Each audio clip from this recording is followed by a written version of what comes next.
This program shows real direct support professionals serving real people with developmental disabilities in a variety of settings, offering you a chance to learn about the work involved in direct support and judge for yourself if you're interested in pursuing a career in supporting people with developmental disabilities.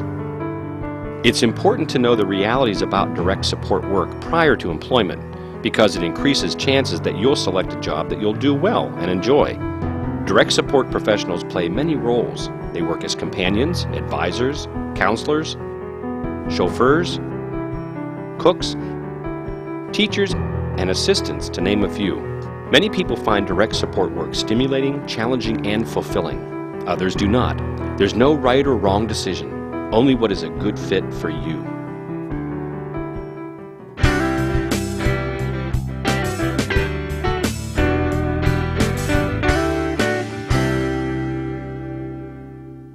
You never know what you're going to come across in the mornings.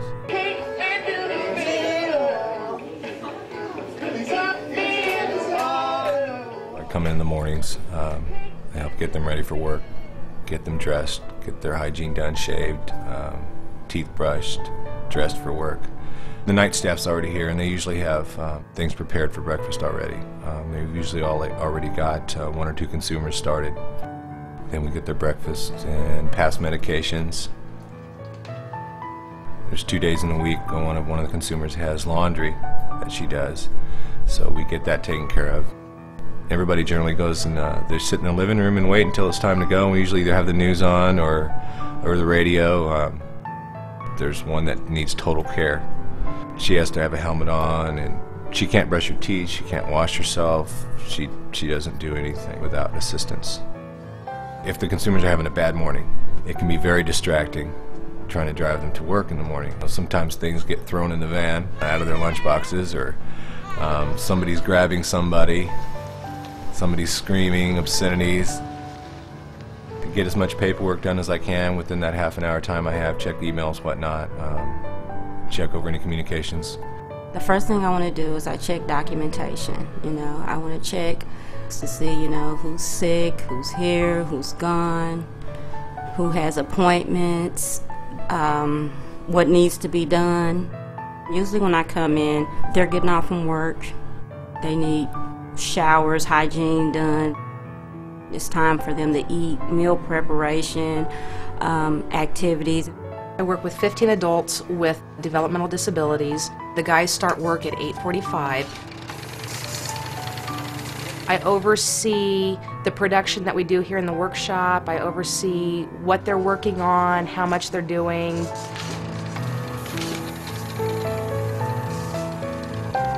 As a guardian, my role is basically to advocate for the clients that I have and work closely with the facility that they get services from.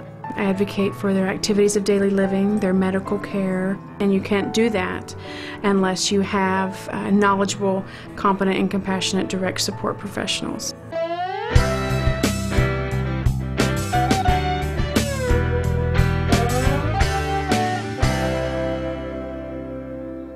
No 2 days are the same. Every day is different. You never know what you're going to walk into, and that's what makes it interesting.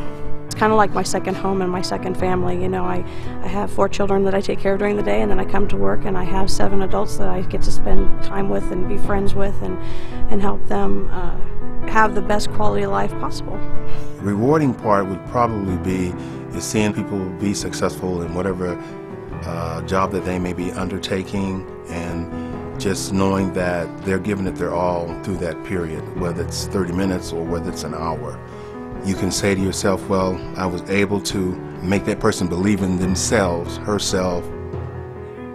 For being a young person, it kind of makes you grow up in life, makes you more responsible. You get to help people out.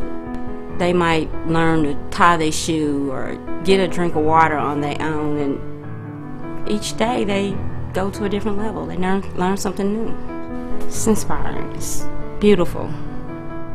Kenny has a disability where he can't walk on his own, so you have to support him and walk with him. The desire that he will show. That to me is something that really stands out, that despite his disability, he can still get there.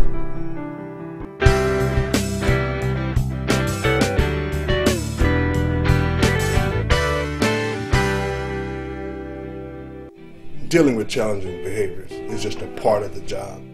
When people get frustrated and they don't know what other way to express themselves, it might be screaming, it might be throwing something, it might be biting you, it might be just you sitting there talking to them, trying to help them calm down, but they're hitting you in the process. For new people that I know that have never done this and they've come in, and I've seen staff come and go, you've got to be willing to jump in and do it. If you see that it needs to be done, don't expect somebody else to do it. It's everybody's responsibility, and it's done in a humane way. You know, how do you want people to talk to you?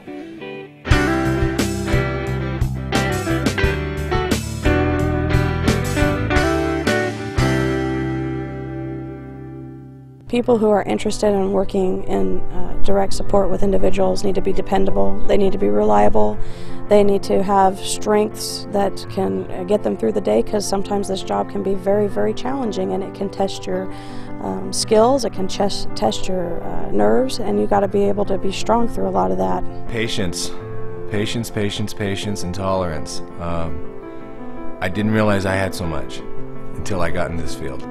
What makes a really good support staff is somebody that's our friend, dependable, works for us, no matter the disability.